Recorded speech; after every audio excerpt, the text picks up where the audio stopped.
제가 80년도 말쯤에 우리 대학 선교단체에서 우리 후배들과 함께 한 40명 정도 함께 전라남도에 있는 낙도 그쪽에 선교여행을 갔습니다. 전도여행을 갔습니다. 그때만 해도 뭐 아주 오래된 옛날이 아니었지만 아마 그 지방 도서 저쪽 섬 먼데 목포에서 배를 타고 뭐 2시간 서너 시간씩 가는 사람 많지 않은 그런 섬에는 교회들이 있었지만 거기에는 전도사님들이 계셨어요.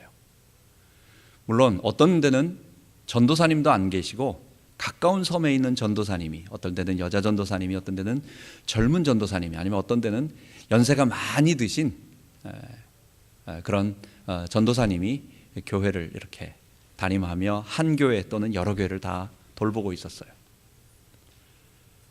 아무것도 아닌 사람이지만 저희가 내려가서 저녁에는 여름 성경학교하고 그 다음에 낮에는 좀 도와준다고 하니까 얼마나 사람들이 좋아하는지, 그리고 거기서 있는 사람들은 그 목사님이 와가지고 또 누가 와서 복음 전해주는 것, 이 어떤 것을 굉장히 좋아하는 거예요. 굉장히 기다리고 있는 거예요. 여러분, 이런 상황이 바로 고린도 교회에서 있었던 겁니다. 물론 고린도 교회가 작은 교회였다는 건 아닌데 그 교회를 설립한 바울이 1년 반 동안 잘 가르쳐줬어요. 그러니까 바울이 있었을 때는 얼마나 그 말씀이 꿀송이 같고 너무 좋고 정말 말씀 속으로 계속 좋았는데, 바울이 이제 사역을 계속 여러 군데 확장해 나간다고 하면서 여기에다가 거기에서 좀 믿음이 좋은 자들, 연장자들과 장로들을 세우고, 그 다음에 자기가 에베소로 떠나가고 또 다른 데로 가니까 그 다음에 이제 이 교인들이 바울을 기다리는 거예요. 안 기다리겠어요? 기다리죠, 당연히. 바울 선생님, 바울 사도님 언제 오실 거예요? 아마 틈나면은 인편으로 아니면 편지로든지 늘 그런 마음으로 기다리고 있었고 성도들이 계속 기다리고 있는 거예요. 그럼 바울은 뭐라고 말하겠어요? 편지로나 아니면 사람을 통해서 내가 갈 텐데 기다리고 있어라, 아니면 이 말씀을 잘 듣고 있어라 라면서 자꾸 그렇게 하다가 이제 어느 정도 돼가지고 자기가 꼭 안 가면 안 될 것 같으니까 바울이, 그러면 내가 한번 꼭 방문하겠는데 우선 방문할 때 큰 목적이 있다. 우선 내가 전에 예루살렘 구제 헌금이 상당히 중요하다고 말했기 때문에 일단 내가 가면 그걸 목적으로 해서 가겠다. 근데 가서 그것만 하고 싹 돌아오겠어요? 가서 또 여러 날 머물면서 성도들을 돌보고 그들과 교제하고 그들의 필요한 것들을 위로해주고 또 그들과 인격적 교제를 나누면서 그런 일이 있는 거예요. 성도들은 그걸 기다리고 있는 거예요. 우리 바울 사도 목사님이 오시겠지 기다리고 있는데 갑자기 또 편지를 보내가지고 교회에 문제가 있으니까 이제는 와서 문제를 좀 해결할지도 않고, 아니 갑자기 severe letter, 아주 심각한 편지, 엄한 편지, 또는 아까 우리 2장 4절에 읽은 것처럼 내가 애통하는 마음으로 눈물로 편지를 썼다 해서 우리는 이걸 줄여가지고 그냥 눈물의 편지라고 보통 말하는 그 엄한 편지가 있습니다. 그 편지를 딱 보내면서 오지도 않고 문제는 너희 스스로끼리 해결하라 하고 이건 이렇게 하라 저건 저렇게 하라, 또는 이 일을 주동한 자들에 대해서는 책망하라, 뭐 이런 식의 편지를, 엄한 편지를 딱 보낸 거예요. 바울을 기다리고 있는 성도의 입장을 한번 생각해 보세요. 문제가 없을 때는 바울이 온다 하다가 이제 헌금 문제 그것 때문에 오겠다고 했는데 아직은 오지 않았어요. 문제가 생겼을 때는 또 와서 해결해 주지도 않고 또 편지를 보내가지고 스스로 문제를 해결하는 식의 어떤 그런 문제를 하고 오지를 않았어요. 결국은 자꾸만 오지 않고 자꾸만 이렇게 바울이 편지로라든지 이런 것으로 기별을 통해 가지고 어쨌든 오지 않고 있는 상황을 보니까 성도들은 낙심하게 되고, 또 그 교회를 책임 맡고 있는 그 장로님들이나 그런 분들은 참 성도들이 흔들리는 모습에 어려워하고, 그 중에서 본문에 보면은 아마 바울을 공격하고 있었던 한 사람이 있는 것 같습니다. 여러 무리가 있는 것은 아니고 아마 그가 벌받는 것이 족하다. 영어 성경으로도 보면 복수로 쓰지 않고 한 사람을 얘기하고 있어요. 7장에도 그렇고 여기에 보면 그래서 바울을 대적하고 있는 한 명이 외부에서 들어왔던지 아니면 외부의 누구의 말을 듣고 그 안에 있던 사람이 그랬는지는 모르지만 어쨌든 그 한 사람이 주동적으로 선동을 하고 있는 거예요. 바울은 사도가 아니다. 언제 사도 됐는지 아무도 본 사람이 없다. 자기가 다메섹에서 봤다고 하는데 그건 자기만 아는 거다. 바울 봐라, 자꾸만 온다고 너희들을 사랑한다고 하는데도 아니 말로만 오지 않고 있지 않느냐 실제적으로. 아니 교회가 이렇게 어지럽고 막 힘들어 하는데도 자기가 진짜 사도면 와서 한 번에 해결하지. 아니 오지도 않고 편지로 말이야 나타나지도 않는다. 이거 자기 사도직에 대해서 자신 없어 그런 거 아니냐? 안 오는 거는 너희를 사랑하지 않거나 안 오는 거는 자기 사도직에 대한 자신감이 없어서 그렇다. 이러니까 약한 자들이 자꾸만 그런 말을 듣고 막 선동이 일어나니까 진짜 그런가 하면서 이게 자꾸 왔다 갔다 하는 그런 상황 속에 이제 바울이 디도를 통해서 그런 문제를 다 듣고 디도가 그 문제가 눈물의 편지를 통해서 해결되고 이제 디도를 통해서 바울이 이제 그 말을 고린도 교회가 어느 정도 정리가 되었다라는 말을 듣고 그 다음에 이 편지를 쓰면서 오늘 본문까지 1장과 2장에 거기에 대한 얘기를 하는 겁니다. 내가 안 간 거는 이유가 있다. 나는 그렇게 예나 아니라 함부로 하는 사람이 아니라 내가 심사숙고하고 여러 가지로 기도해서 결정한 거다. 근데 그 이유가 지난 시간에 말한 24절에 말한 것처럼 내가 너희들의 믿음을 주관하지 아니하고 너희들 스스로 그 문제들을 잘 해결해서 믿음으로 스스로 결단해서 그런 일들을 할 수 있도록 하기 위한 거다. 그게 지난주에 말했고 연결해서 오늘 5절까지는 그것과 연결된 내용입니다. 또 내가 너희들에게 가지 않은 이유가 있다. 두 번째가 뭐냐? 그게 내가 너희들에게 가면 반드시 이 일을 주동한 자들을 내가 칠 거다. 안 치겠어요? 교회가 지금 온통 어지러워지고 있는데 바울이 가서 그럼 그 사람에게 사정하러 가는 거겠어요? 그렇지 않다. 이거는 뭔가 어려움이 있더라도 이건 분명한 어떤 희생을 치르더라도 수술하겠다는 거예요. 엄한 징벌과 책망이 있겠다는 거예요. 수술하는 것은 뭡니까? 마지막 단계에서 이게 자생적으로 해결이 안 되니까 이건 잘라버리겠다는 거예요. 도려내겠다는 거예요. 반란이 일어났어요. 내가 가서 점령할 때는 어떤 희생이 있더라도 저거는 반드시 다 박살내겠다는 거예요. 그래서 탱크를 밀고 전차를 밀고 들어가는 거예요. 여러 가지 희생들은 보지 않는 거예요. 이걸 살리려고 한다면 어느 정도 희생은 각오하겠다는 거예요. 바울이 자기가 그들에게 가면 그 당시에 가면 그런 일이 벌어지기 때문에 고린도 교회가 자생적으로 살아나고 그 다음에 범죄하고 자기를 이렇게 막 뒤에서 선동해가지고 거짓말했던 자나 아니면 거기에 동조해가지고 막 같이 휩쓸렸던 자들이 다시 구원에 돌아올 수 있도록 내가 그들을 근심하지 않게 하기 위해서 안 간 거다라고 오늘 본문에 얘기하고 있는 것입니다. 그러면서 바울이 이제 교회가 잘 정리가 되면서 교회 지도자들이 그 주동자를 색출해가지고 그 한 사람에 대한 엄한 벌을 내렸던 것 같아요. 아마 뭐 성도들 사이에서 이 사람이 잘못했다 공개적인 뭘 잘못을 하고 뭐 어떻게 뭐 출교시처럼 나오지 않게 하든지 뭐 어쨌든 여러 가지 엄한 벌이 있었던 것 같아요. 그 소식을 듣고 나서 바울이 하는 말입니다. 문제 일으킨 사람을 용서하라는 거예요. 그가 벌 받은 것이 족하다는 거예요. 지금 그 정도 벌 받았으면 됐다. 여기서 중요한 것이 있습니다. 바울은 그 저지른 죄에 대해서 이야기를 하고 있습니다. 이건 분명히 벌 받아야 할 거다. 근데 책망을 했으면 한 것에 대해서 지금까지 그 사람이 당한 것들을 봤을 때 이제 그만해도 괜찮겠다. 바울이 말하는 것입니다. 그래서 그 사람이 많은 사람들 앞에 이미 벌 받았으니 족하다. 이제 충분하다. 그래서 그를 용서하고 위로해라. 그러면서 하는 말이 뭐냐? 왜냐하면 그 사람이 너무 낙심을 해가지고 이 구원의 대열에서 완전히 도태되어 버려가지고 아니 나는 안 돼. 완전히 낙심해 버릴까 봐. 첫 번째 바울이 그걸 얘기하고 있는 거예요. 그리고 그 사람을 용서하고 받아들이면서 그 정도로 끝나지 않고 더 나아가서 바울은 뭐라고 말하느냐? 그 사람을 적극적으로 사랑하는 것입니다. 사랑하라고 하는 것입니다. 여러분 지금 이게 누구 얘기하는 겁니까? 누구에게 범죄를 하고 있는 사람입니까? 첫 번째 한번 생각해 보세요. 이게 지금 바울이 에베소의 마게도니아 지역이나 아시아에서 있는데 갑자기 고린도 교회에서 어떤 문제가 일어났다. 그래서 이런저런 일들이 일어난다. 그러니까 교회가 어쨌든 그 문제로 굉장히 소란하다가 바울의 편지를 듣고 교회 지도자들이 그 주동자를 색출해가지고 그 주동자에 대한 엄한 징벌을 내렸다. 그러니까 교회가 많이, 여러분 그런 책망이 있으면 아픔이 있어요. 수술이라고 하는 건요, 상처가 있는 겁니다. 회복은 되지만 상처가 남는 겁니다. 제가 우리 신이가 손에 사마귀가 어렸을 때 그렇게 사마귀가 많이 났어요. 얘가 어렸어요, 이상하게.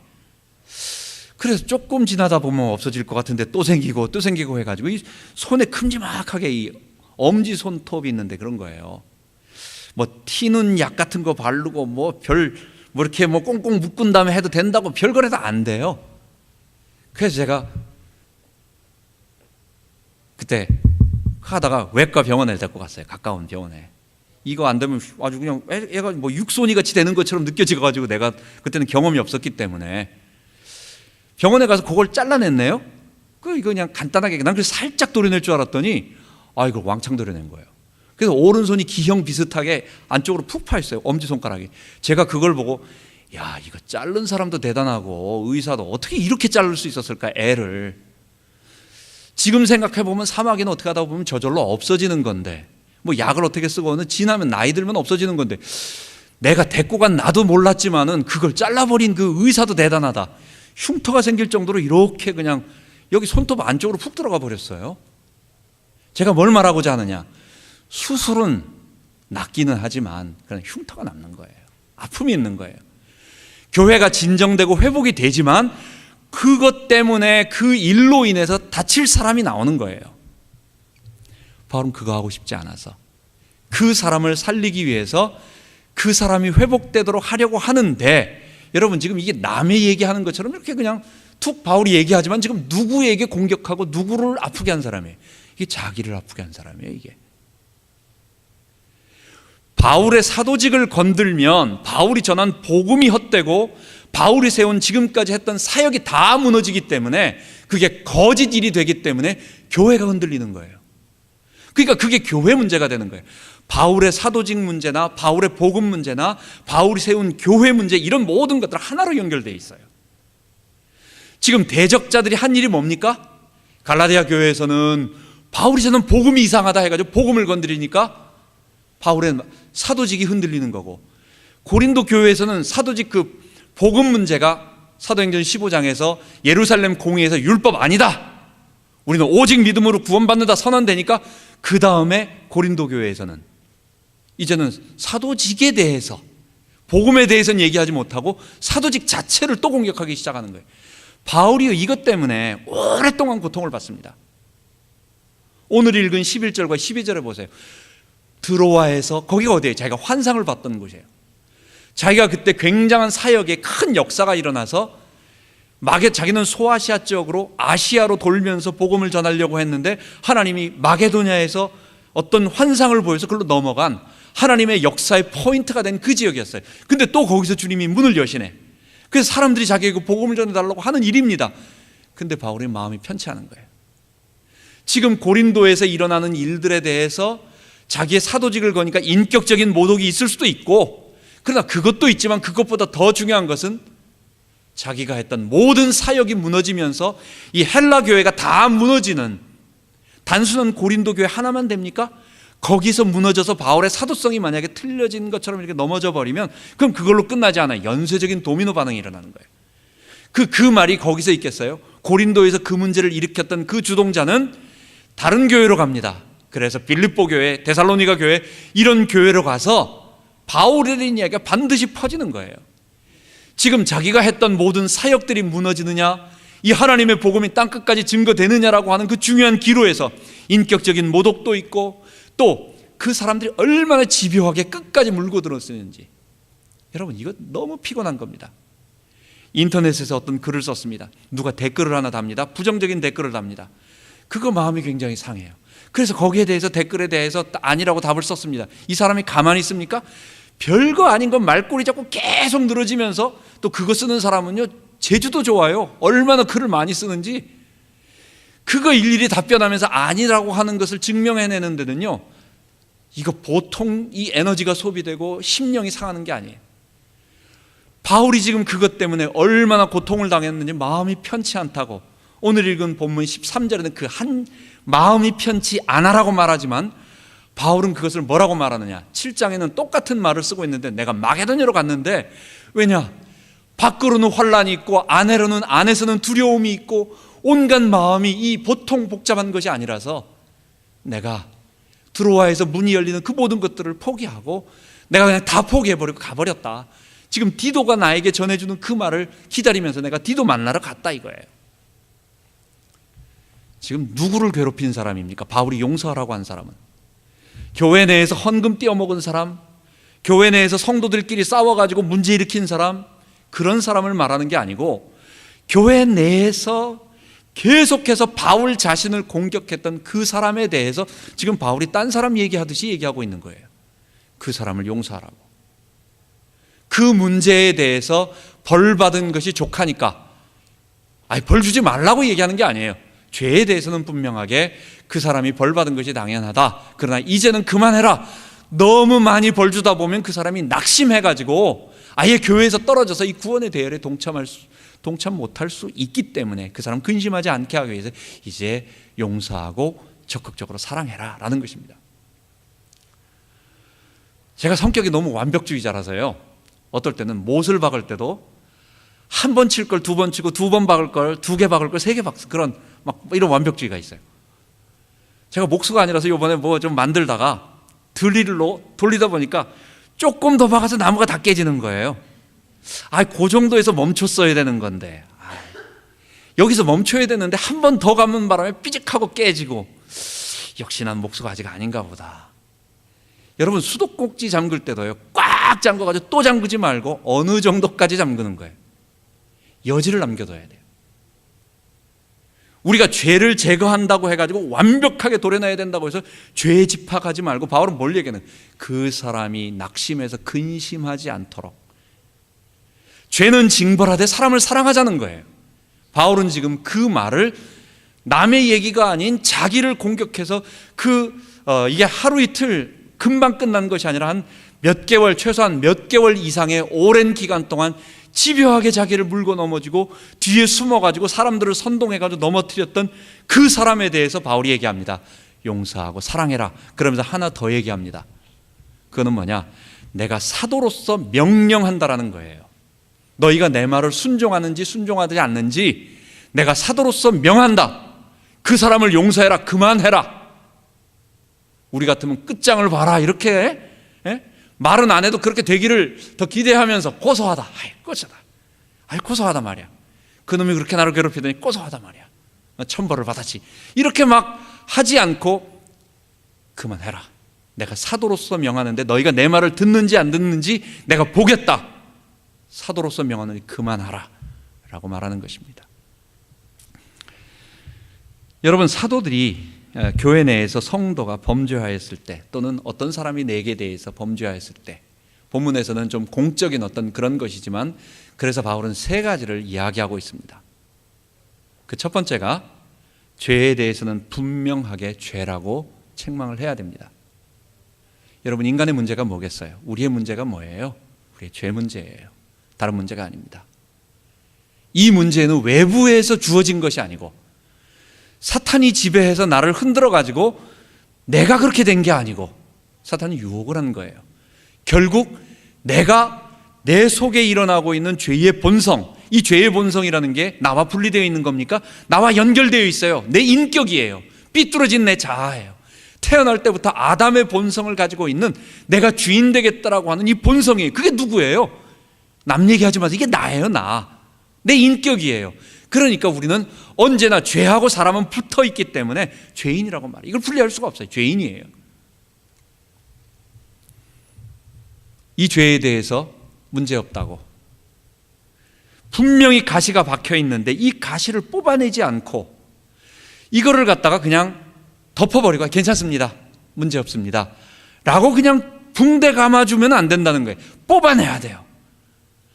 아파하지 않게 뽑는 게 기술이지. 어쨌든 간에 이 사람을 얼러가지고 입에다 사탕 넣어주고 뭐 잠자게 하든지 아니면 사탕 넣어주든지 뭐 재밌게 하든지 혼을 빼놓든지 어쨌든 그러나 뽑아는 내줘야 되는 거예요. 그게 의사고 그게 고치는 거예요.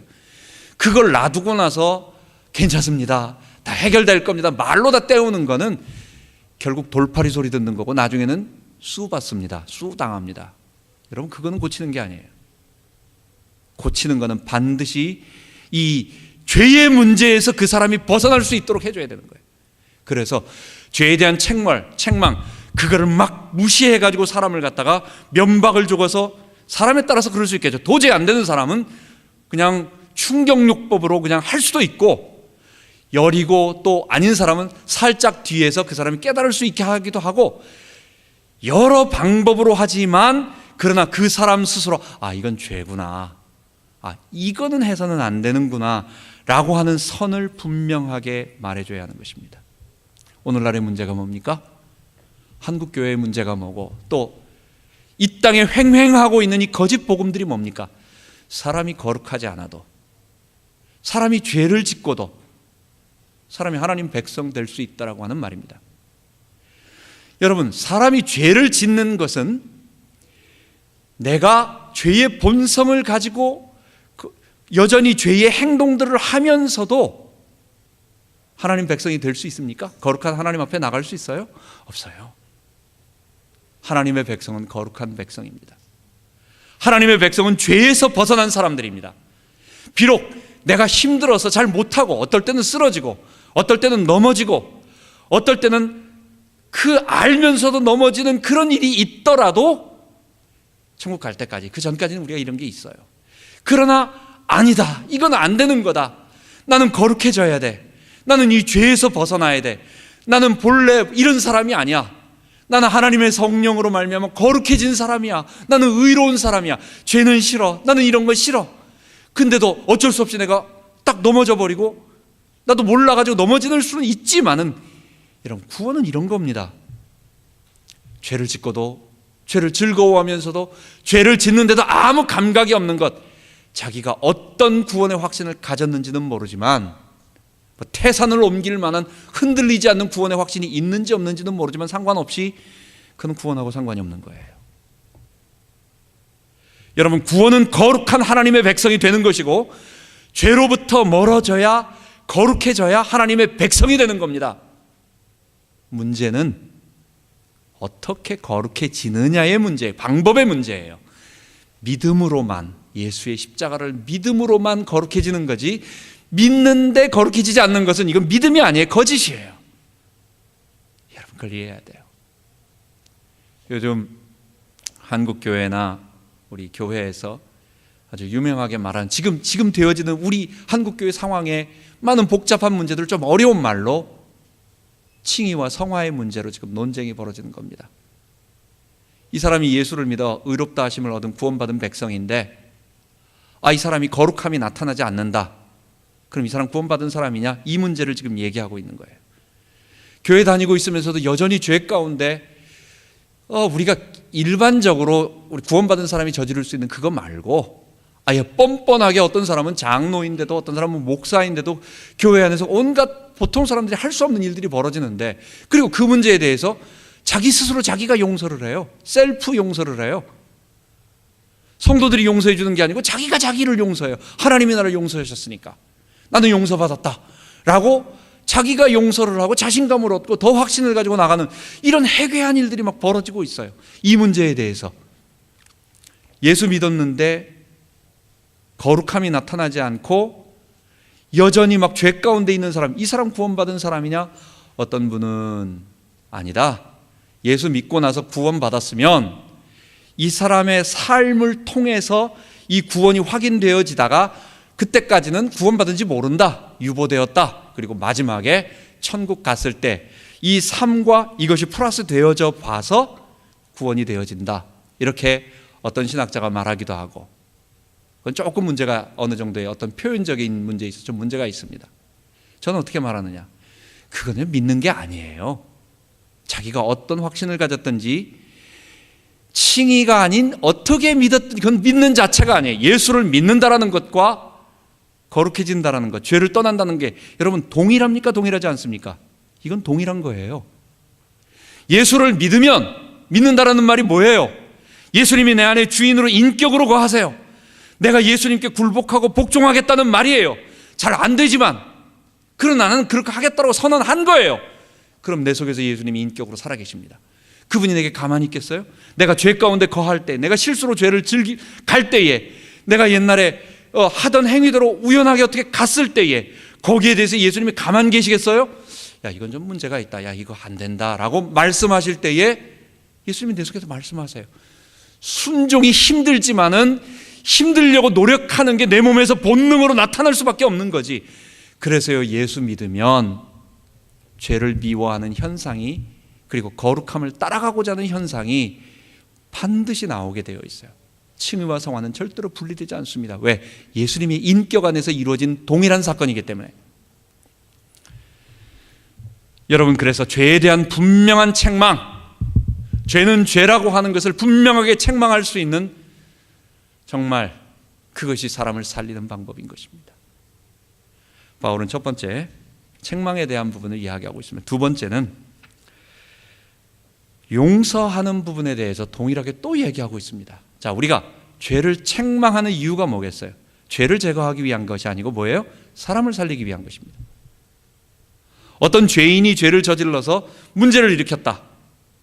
꼴 보기 싫어서 그 사람을 갖다가 책망하는 게 아니라 이 사람이 구원 얻을 수 있도록, 이 사람이 이 구원에 대열해서 빨리 회개하고 돌아와서 다시 하나님의 백성이 될 수 있도록 하려는 마음으로, 이 사람이 죄 가운데서 떠나지 않으니까 당시 그 문제 해결하지 않으면, 거기서 벗어나지 않으면 사망에 잡히고 사단에게 잡혀서 고통당한다 라고 하는 걸 가르쳐 주는 거예요. 그게 책망이에요.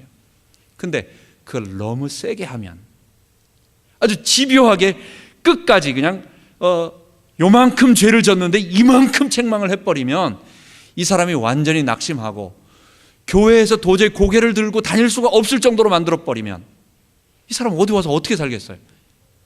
그러니까 책망도 사람에 따라서, 그 다음에 정도에 따라서, 처음에는 조용히 가서, 예수님도 말하잖아요. 두 번째는 한 사람 데리고 조용히 증인을 데리고 가서, 그래도 안 들을 때는 완전히 교회에서 아주 단호한 표현으로 죄는 죄라고 말하되 공개적으로 선언해서 이 사람을 교회에서 파문해라, 출교해라라고 마지막 단계에 그렇게 하는 거예요. 근데 조그만 어떤 일을 했다고 해서 완전히 그냥 이렇게 하는 것은 아닙니다. 왜? 그래서 용서에 관한, 이것이 양쪽에 같이, 한 손에는 책망이 있지만 한 손에서는 똑같이 용서가 있는 것입니다. 이걸 적절하게 균형을 잡히는 게 중요해요. 너무 쉽게 용서를 해버리면 이 사람이 죄를 가볍게 여깁니다. 이런 건 아무것도 아닌가 보다. 그러니까 죄를 여전히 짓게 되고 그 죄 때문에 이 사람은 죽어요.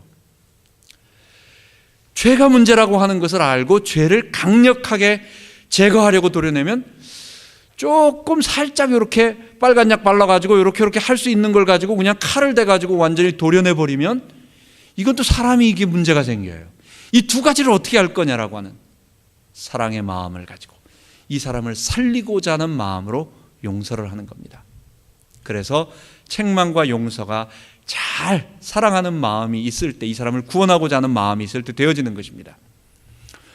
우리가 용서를 좀 더 두 가지로 한번 나눠봤습니다. 예수님의 말씀에 따라서 두 가지로 나눴습니다. 첫 번째, 소극적으로 용서는 내 속에 보복금지입니다. 어떤 사람이 나에 대해서 어려운 일을 했을 때에 그것에 대해서 우리는 분명히 분노하게 되고, 그리고 거기에 대해서 보복하게 됩니다. 이 보복이라고 하는 것이 사회법이 해당돼서 문제가 생기기 때문에 우리가 행동으로 옮기기까지는, 실제로 어떤 행동을, 액션을 취하기까지는 아주 과격한 사람이라든지 아니면 그 대한 사건이 크지 않아, 내 이성을 잊어버리기 전까지는 그렇게 행동으로 쉽게 저지르는 것은 그렇게 나오지 않아요. 근데 우리가 어디까지 합니까? 우리 생각으로는요, 아니야, 달나라를 몇 번 갔다 오고 지구를 몇 바퀴 해서 그 사람을 뒤집었다가 거꾸로 놨다가 물속에 쳐박았다가부터 해서 온갖 일을 다 하는 겁니다.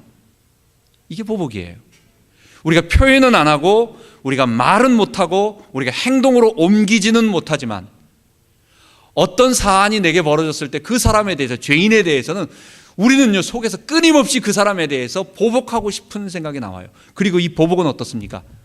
하나를 받으면요, 반드시 두 개가 갑니다. 내가 하나를 맞으면 하나로 정확하게, 내가 100이라고 하는 것을 맞았으면 100을 계산해도 그대로 그것만 딱 주잖아요.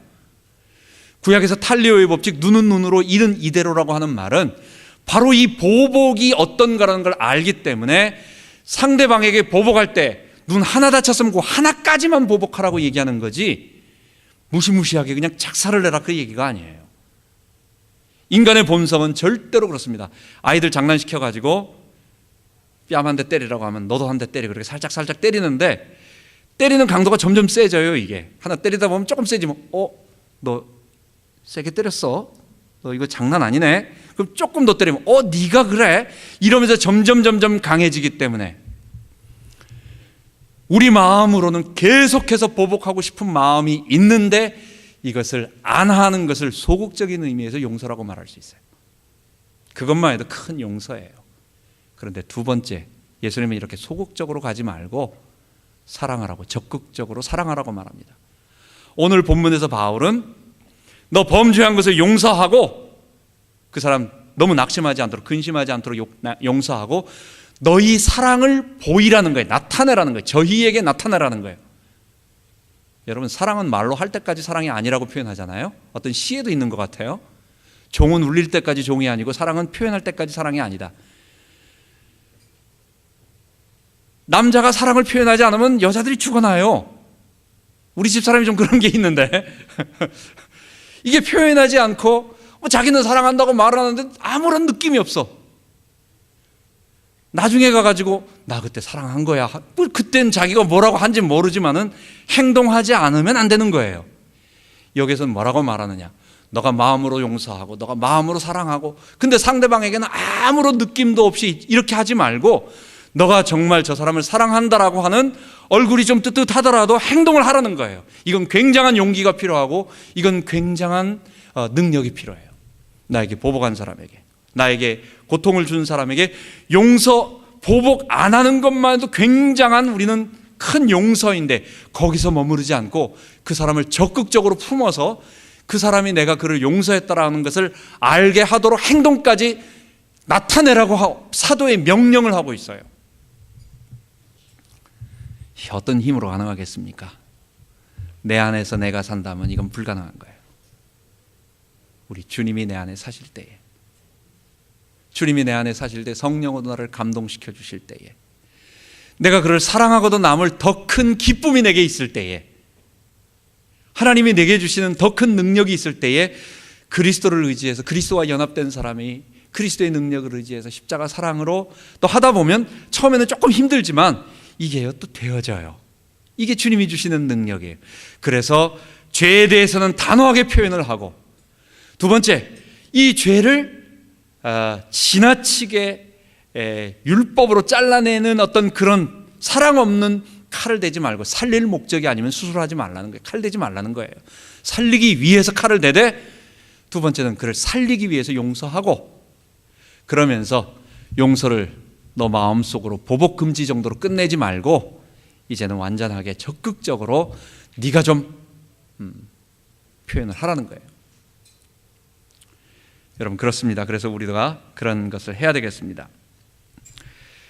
그래서 마지막 세 번째 바울은 11절부터 11절에 말하고 있습니다. 왜 그렇게 해야 되느냐라고 하는 부분을 얘기하는데, 죄는 책망하되 죄인은 용서와 사랑을 해야 하는 이유에 대해서 말하고 있습니다.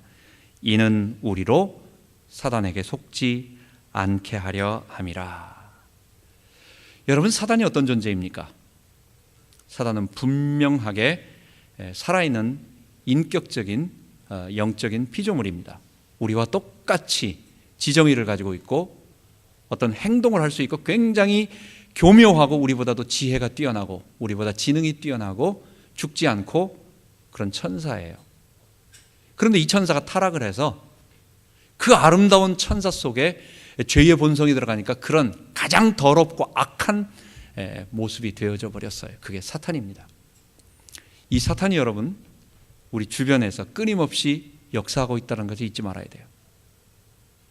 여러분, 인간의 문제는 내 속의 죄와 내 바깥의 사탄이 동시에 이루어지고 있다는 것을 잊지 말아야 되겠습니다. 물론 그 책임은, 내가 저지른 일에 대한 책임은, 1차 책임은 누구겠어요? 사탄에게 넘기지 말라는 거예요. 제가 자꾸만 그래가지고 이거 했어요. 제가 해서 제가 막 날 꼬셔가지고 내가 이런 일을 저질렀어요. 저지른 건 누굽니까? 나예요, 나. 그걸 갖다가 속이고 옆에서 막 이렇게 유혹한 자는 그 다른 사람이 있지만 그는 그 유혹한 죄에 대한 책임을 받지만 그 일을 저지른 책임은 내가 지는 거예요. 여러분, 바울은 표현할 때마다 언제나 죄와 사망과 사탄을 의인화로 표현해서 이 사탄만 인격이고 죄는 별개의 인격이 아닌 나 자신이기 때문에 죄와 사망은 인격은 아닙니다. 나와 별개로 떨어져 있는 공중에 떠다니면서 자기 혼자 떠돌아다니고 있는 어떤 기운도 아니고 인격이 아니에요. 천사 같은 존재가 아니에요. 그거는 아니에요. 세력이에요. 근데 이걸 의인화 표현을 해가지고 이 셋을 한 동료로 묶습니다. 한 팀으로 묶습니다. 그래서 언제나 내 속에 죄의 욕구가 올라오고 이것을 사탄이 유혹하고, 사탄의 유혹이 먼저냐 죄의 욕구가 먼저냐, 이거는 거의 동시에 일어나니까 뭐가 먼저냐라고는 말할 필요 없어요. 동시에 이루어지면서 그 결과로 사망이 우리에게 오는 거예요. 우리 바깥에서 사단이 지금도 역사하고 있다는 것을 절대로 잊어서는 안 됩니다. 여러분, 누군가 내 뒤에서 어떤 일을 일으킵니다. 일으키는데 싸움은 둘이 붙여놓고 뒤에서 팔짱 끼고 보고 있으면서 둘이 치고받고 있는 걸 즐기고 있어요. 그리고 누가 넘어집니까? 서로 피투성이 되어서 쓰러집니다. 이 둘을 누가 취합니까? 뒤에서 보고 있는 사람이 취합니다. 어부지리를 바로 사탄이 가져간다고 생각을 해보세요. 우리에게 일어나고 있는 수많은 어려운 일들, 악한 일들, 어려운 일들 속에서 내가 저지르는 죄의 배후에 사탄이 그걸 저지르게 만드는 것이 아니라 내 죄가 결정을 하지만 유혹하고 참소하고 어떨 때는 광명의 천사로 나타나서 달콤한 표현으로 그 유혹을 넘어뜨리기도 하고 어떨 때는 위협을 해가지고 우는 사자처럼 으르렁거리면서 그 위협에 넘어갈 수밖에 없도록 만들되 결국은 나로 하여금 넘어가게도록 만드는 존재 있다라고 하는 것을 잊어버리면 여러분, 우리 일방적으로 당할 수 있어요. 바울이 용서하고 사랑하고 죄에 대해서 지적하고 해결하라고, 수술하라고 하는 것은, 치료하라고 하는 것은 첫 번째 뭐라고 말해요? 사탄 때문이라는, 우리가 사탄에게 속지 않게 하기 위함으로. 여러분, 사람은 이성적인 존재라고 생각합니다. 우리가 어떤 물건을 살 때 어떤 물건을 삽니까? 다 따져봅니다. 이거의 기능이 뭐냐, 그리고 이게 어떤 작동을 하느냐부터 시작해서 온갖 것들을 다 조사하고 수명부터 시작해서 다 그렇습니다. 근데 마지막에 결정하는 최종 결정은 뭐예요? 예쁜 거예요. 거기에 딱 내 마음에 드는, 그러니까 옛날에는 내부의 기능이 튼튼하고 용도가 많으냐인데 요즘은 감성적으로 바로 첫눈에 이게 딱 마음에 드는 걸 사는 거예요. 자동차가 예를 들어서 중고차가 올라왔습니다. 찌그러졌는데 속은 쌩쌩한 게 있고 다 썩었는데 완전 반짝반짝 해가지고 이런 게 있습니다. 여러분, 먼저 어디 가는 줄 아세요? 일단은 반짝거리는 걸 가는 거예요. 사람은요, 굉장히 이성적이고 논리적이고 판단하는 것 같지만 아니, 사람은 감성적이에요. 이성과 감성과 사람은 의지가 있습니다. 그래서 의지라고 하는 건 내가 뭘 하고자 하는 동력이에요. 그러니까 행동은 뭐가 이끌고 가느냐? 의지가 하는 거예요. 우리 인간 속에 있는 의지가 이 행동을 하게 만듭니다. 그래서 죄의 좌소는 의지라고 말해요. 사람의 의지라고 이렇게 표현을 합니다. 그럼 인간이 가지고 있는 지적인 능력 뭡니까? 판단의 능력과 우리가 느끼는 감정의 능력, 감성, 이 두 가지가 동시에 같은 동급으로 있는 것 같죠? 그렇지 않아요. 이성이 먼저 판단을 해봅니다. 한번 건드려 봐요. 근데 받아들이는 수용은 누가 하는 거냐? 감성이 하는 거예요. 그래서 이성이 아무리 괜찮게 다 판단을 해도 이건 이것이 좋고 이건 저거 좋고 이건 이럴 땐 이런 일이 벌어지고 저는 저럴 수 있는데 사람은 좋아하는 걸 가져갑니다. 이게 죄의 본성이에요. 내 속에 분노가 일어나면요, 사람은 감정적이 돼가지고 온갖 내 마음속으로부터 죄의 것들을 계속 일으키고 상대방에 대한 미움이 나오고 이것이 불꽃처럼 자꾸만 꼬리에 꼬리를 물어서 점점 파고 들어가다 보면 사람은요, 그 감정 때문에 그 사람에 대해서 이 사람은 한 1 정도의 어떤 나에게 손해를 줬는데 이게 1이 2가 되고 4가 되고 8이 되면서 좀 마지막에 그 사람 때문에 내 인생이 망가진 것 같은 온갖 것이 다 오더니 증오가 생기는 거예요. 결국은요, 사탄은 우리에게 이 분노의 마음을 계속 끌고 들어가면서 그것으로 내 마음과 생각을 사로잡고 내 행동을 사로잡고 나의 인격을 파괴시키는 겁니다. 여러분 전에 한번 1964년도인가요? 고재봉 사건 아시죠? 이 사람이 당번병이었습니다. 군대 당번병으로 이렇게 부대에서 여러 가지 그 부대장 중령의 일을 다 해줬는데 어느 날 나오다가 조그만한 물건을 하나 훔쳤나 봐요. 그냥 살짝 가지고 나왔어요. 근데 가정부가 봤어요. 그래가지고 막 네가 대장님의 물건을 훔쳤다고 막 소리를 지르니까 놀래가지고 옆에 있던 뭐 칼인가 도끼를 들고 위협을 했어요. 너 조용히 하라고, 안 그러면 죽인다고. 이렇게 막 급하니까 막 그런 말이 나왔어요. 이걸 살인 미수로 걸어가지고 대대장이 영창을 7개월 보낸 겁니다. 그리고 지난번에 없어졌던 거, 지난번에 군화, 뭐 우리 물건 없어졌던 네가 다 가져갔거나 다 뒤집어 씌워가지고 7개월 갔어요. 그 속에서 분노가 일어난 겁니다. 아니 내가 조그만 거 그거 하나 좀 가져갔다고 해서 나를 이렇게 했어? 해가지고 7개월 동안 계속 칼을 갈다가 출소한 다음 날 거기 찾아가가지고 대대장 관사에 찾아가가지고 도끼로 6명을 죽인 거예요. 그냥 죽였어요. 근데 문제는 그 자기에게 고통을 줬던 그 대대장은 딴 데로 전출 가고 뒤에 온 사람이 그 가족이 일가족 모르는 사람들이 후임 대대장 가족이 다 죽은 겁니다. 이 사람 7개월 동안 생각한 걸 생각해 보세요. 그 분노. 성령께서 역사하셔서 그래 맞아 내가 잘못했지. 내가 그거 훔치는 거 아닌데 바늘도둑 소도둑 되는데 그래 이번 일로 인해서 내가 새 사람 되자. 이렇게 하면 좋을 텐데 사람은 그렇지가 않아요. 분노의 마음이 절제가 되지 아니하고 이게 계속 사탄이 그 사람에 대한 원한과 증오와 나는 조금 그거 하나 뭐 군대에서 조금 뭐 하나 뭐 훔치는 거 뭐 그게 뭐 어때서 군대에서는 뭐 자리 이동이라고 하는데 뭐 그거 하나 조금 훔친다고 해가지고 이렇게 나를 갖다가 그냥 했냐고 그 분노가 그의 일생을 어떻게 했어요. 그리고 나서 1년 후에 아마 사형당해 죽었죠. 그 사람은 완전히 망한 것입니다. 다른 사람도 망하고 자기도 망한 것입니다. 이 분노를 누가 일으켰냐는 거예요. 이 분노의 감정을 누가 일으켰느냐. 그게 사단에게 속지 않으려고 하는 거예요. 똑같은 말을 야고보서 에베소서 4장 27절에는 분을 품어도 죄를 짓지 말고, 분노가 화잖아요. 분을 내어도 죄를 짓지 말고. 안 지을 수 없어요. 분을 내면 행동이든지 생각이든지 죄를 지었는데 일단 분이 안 날 수가 없지 않느냐. 그래 이 땅에 사는 동안 분노가 나면 일단은 빨리 분노가 날 때 죄와 연결되지 않도록 상대방에 대한 용서, 즉 보복 금지나 이런 것으로 빨리 그것에서 죄를 짓지 말아라. 그러면서 해가 지도록 분을 품지 말아라. 그러면서 하는 말이 뭡니까? 이는 마귀로 틈타지 않게 하려 함이라.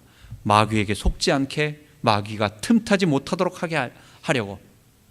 결국 사탄이 나를 지배합니다. 분노라는 감정으로 나를 지배해서 계속 그쪽으로 끌고 갑니다. 결국은 망하게 만듭니다. 용서하라는 거예요. 그 정도로 했으면 그래 됐다, 그 정도로 끝내자, 그 정도로 끝내자 라고 끝내는 것입니다. 그리고 용서하는 것입니다. 용서는요 강한 자만 할 수 있어요. 용서는 성령의 능력을 가지고 능력을 가진 사람만 할 수 있어요. 그래서 하나님이 은혜 주시기를 구하고 성령의 능력으로 우리가 용서하고 사랑을 하는 것입니다. 사탄이 분노와 미움의 감정으로 사람의 마음을 계속 사로잡습니다. 그리고 사탄이 우리에게 계속 공격하기 때문에 바울은 용서와 사랑만이 성령의 능력으로 바로 그 분노를 이기고 우리로 사탄과 그 죄의 세력으로부터 벗어날 수 있다라고 말하는 것입니다. 오늘 마지막으로 이 말씀을 정리하겠습니다. 그래서 우리가 원수 맺지 말고 우리는 모든 사람에게 용서와 사랑을 베풀어야 되겠습니다. 소극적인 보복 금지에서 조금 더 나아가서 적극적인 사랑으로 나아가야 되겠습니다. 사랑의 행동을 해야 되겠습니다. 저도 어제 설교를 준비하다가 마음속에 그래, 나도 문자를 보내자. 그래서 제가 또 보내야 할 또 그런 어떤 느낌이 있어서 제가 보내기도 했습니다. 어쨌든 행동으로 우리가 먼저 손을 내밀고 돌아올 수 있도록 어떤 근거도 마련해주고 하는 그런 일을 우리가 마음으로 보복은 하지 않지만 그 정도로 끝내지 말고 이제는 사탄에게 속지 않기 위하여 우리가 용서하고 더 사랑으로 나아가야 되겠습니다. 십자가 사랑과 성령의 능력으로 이것을 가능하게 합니다. 정말 주님 도우시기를 원합니다. 우리가 이 땅 살아가는 동안 고통이 있는데, 내게 어려움이 지금도 있는데 그것을 용서하고 또 사랑까지 하는 것은 쉽지 않습니다. 너무 어렵습니다. 주님의 능력을 의지해서 우리가 해야 되겠습니다. 또한 내가 피해자로서 그렇게 당하는 것이 있지만, 아픔이 있지만, 그것 말고 내가 가해자였을 때 내가 나를 용서하지 말고, 이건 되게 이상한 거예요. 이거는 상대방에 가서 용서를 구하고, 나도 용서해주고 저 사람도 나에게 용서를 빌고 하는 그런 아름다운 일들이 우리에게 있기를 바랍니다. 이 모든 것은 사단에게 속지 않게 하기 위해서, 마귀가 틈타지 못하도록 이루기 위한 것입니다. 기도하겠습니다. 하나님 아버지, 우리 가운데 이런 분쟁과 어려움이 없으면 좋겠지만, 이 땅 살아가는 동안 우리가 여전히 죄인이고 우리도 아직도 과도기적인 그런 어려움 가운데 있기 때문에, 우리가 완전히 구원의 그 부활의 몸을 잊지 않았기 때문에 우리에게도 이런 일이 일어날 수 있습니다. 내가 가해자가 될 수도 있고 피해자가 될 수도 있고, 내가 원치 않는데 가해자가 될 수도 있고, 내가 원치 않았는데 피해자가 될 수도 있는 그런 일들이 우리 성도 사이에서 또는 사회에서도 얼마든지 우리에게 있을 수 있습니다. 아버지 하나님, 이런 일이 일어날 때 바울의 모델을 따르기를 원합니다.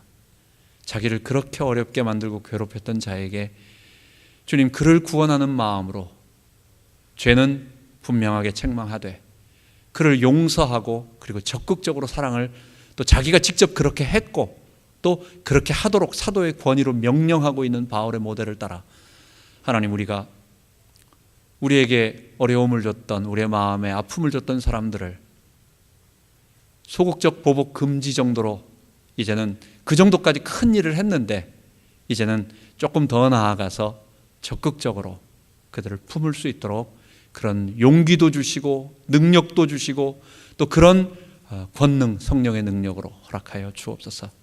그래서 우리가 사단에게 속지 않고 이 땅에 하나님 나라를 힘있게 체험하며 또 힘있게 전하는 우리 모든 성도 되게 하여 주옵소서. 우리 주 예수 그리스도의 이름으로 기도하옵나이다. 아멘.